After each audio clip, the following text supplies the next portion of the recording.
Hello friends, I am Dr. Madhukar Jadhav. In the last lecture, we have studied definition of surveying, then definition of leveling, different uses of surveying and principles of surveying. In this lecture, we are going to study classification of surveying, that is primary and secondary classification.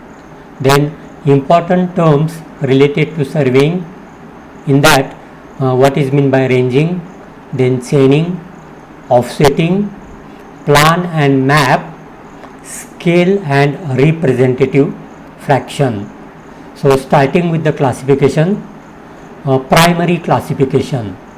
As per the primary classification, surveying is classified into two major categories. First one, plain surveying, and second one, geodetic surveying. So we will discuss these one by one. First of all, plain surveying. In plain surveying, curvature of earth is not taken into consideration. This is because plain surveying is carried out over a small area, means extent of area is less. So the surface of the earth is considered as a plain one. In such surveying, a line joining any two points is considered as a straight line. The triangles formed by any 3 points is considered as a plane triangle, and each angle of the triangle will be a plane angle. Plane surveying is considered by state agencies like Public Work Department, Irrigation Department, etc.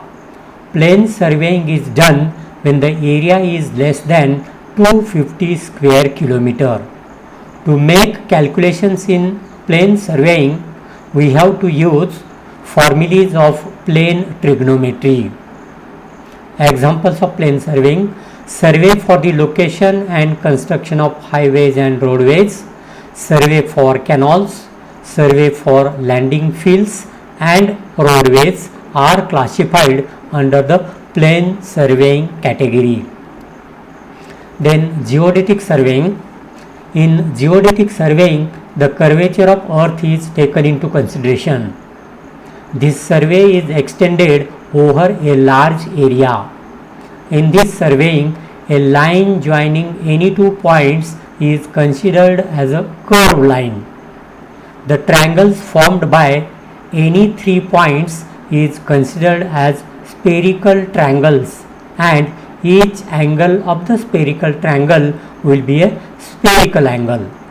Geodetic surveying is conducted by the Survey of India Department and is carried out over an area exceeding 250 square kilometer. Means when the area is large, we have to go for geodetic surveying. Hence, generally for survey of district, survey of a state, or survey of a country, or survey of a world, we have to use geodetic surveying. Then second classification, that is secondary classification. As per the secondary classification, again there are subcategories. First one is based upon instrument used for surveying. So depending upon the instrument used, we can classify the survey into first one, chain surveying. When we are using chain for surveying, then that survey is called as chain survey. Compass surveying. When we are using compass for surveying, that survey is called as compass survey. When we are using plane table and other accessories, then that survey is called as plane table surveying. When we are using theodolite for surveying, that survey is called as theodolite surveying. When we are using tachometer for surveying, that survey is called as tachometric surveying. And when we are using camera and other accessories for surveying, that survey is called as photographic surveying. Then second classification, based upon method of surveying. So as per this classification, we can classify the survey into two. One, triangulation surveying and traverse surveying. In case of triangulation surveying, the area to be surveyed is classified into triangles. and rectangles, and then a survey is done. So such a survey is called as triangulation survey. Second one, traverse survey. So in this survey we have to divide the area depending upon the extent of survey as a open traverse or a closed traverse. So this is called as traverse surveying. Then based upon purpose classification, first one, engineering survey. When we are doing the survey for say civil engineering work such as construction of roadways, construction of canals, construction of dams, then that survey is called as engineering survey. Second one, mine survey. When we are doing this survey for extraction of different minerals, then that survey is called as mine survey. And third one is the military survey. When we are doing the survey for military purpose, maybe construction of military roads or other structures, that survey is called as military survey. Then fourth classification, based upon nature of survey field. So as per this, survey is classified as land survey, means when we are doing the survey of a land, that is called as land survey. Marine survey, when we are doing the survey in ocean, that is called as marine survey.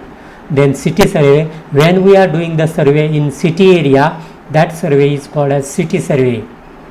Then cadastral survey, when we are doing the survey for measurement of property of different peoples, maybe measurement of plots, then that survey is called as cadastral survey. Then next one, topographical survey.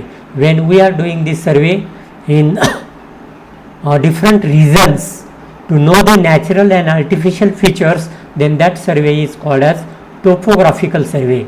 And last one is the hydrographical survey. When we are doing the survey in water, maybe in rivers, that survey is called as hydrographical survey. Then next we are going to study the different important terms used in surveying. First one, ranging. When a survey line is longer than a chain length, maybe 20 meter or 30 meter,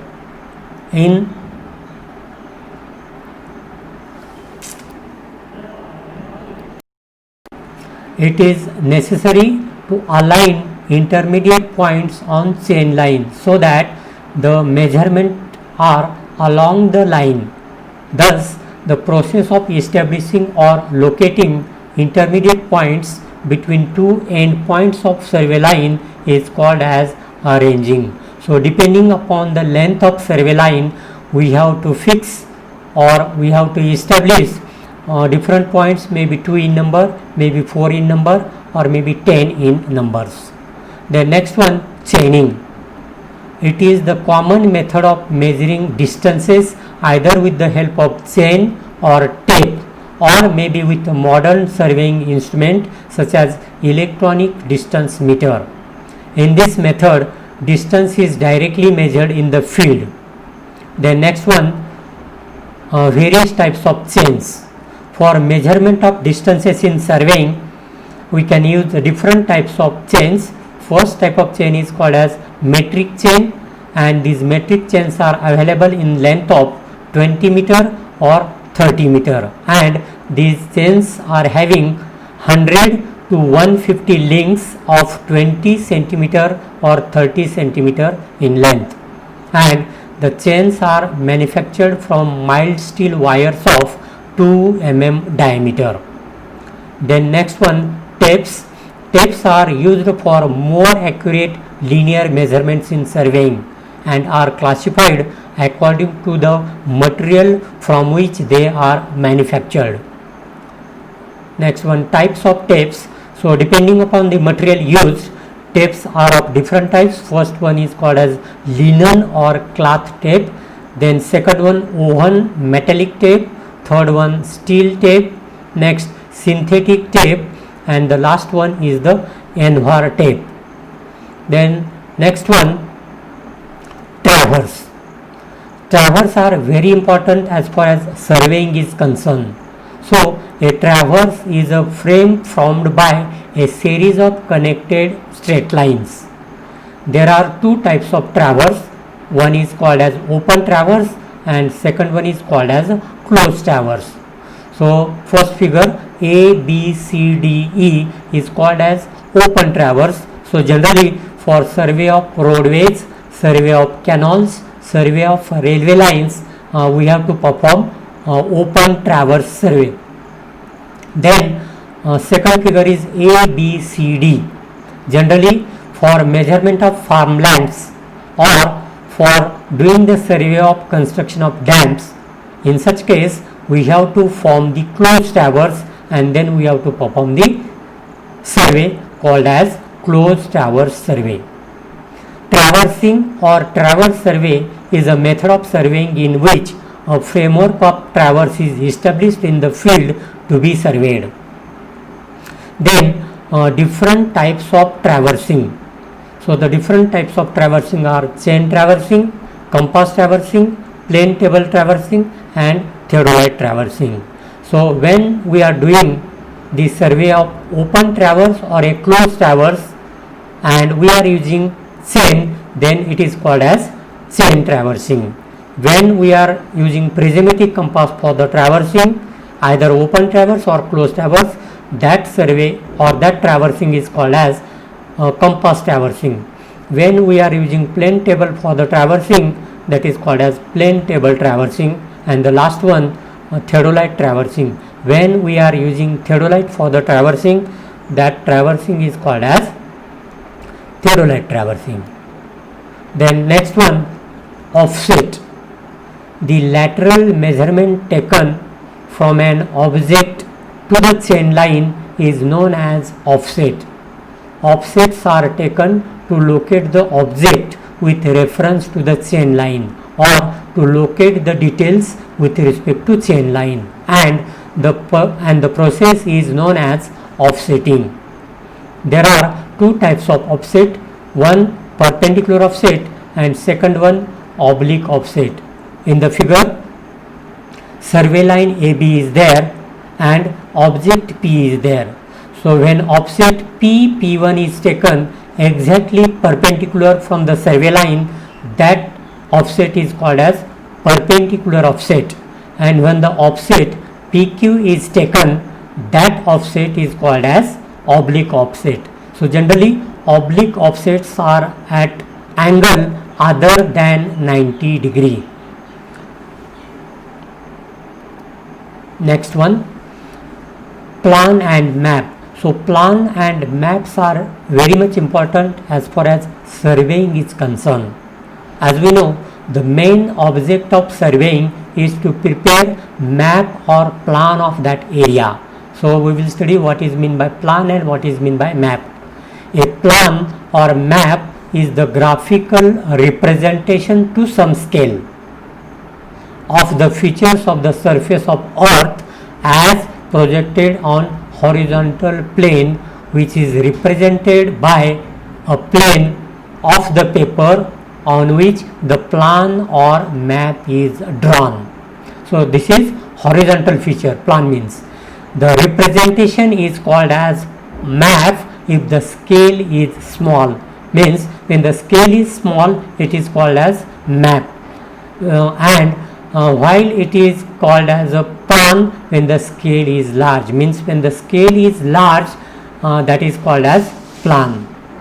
Next one, scale of a map. Scale of a map is the ratio of a distance on the map, plan or plan to the corresponding distance on the ground. Scale means it is the ratio of distance on the map or plan to the corresponding distance on the ground.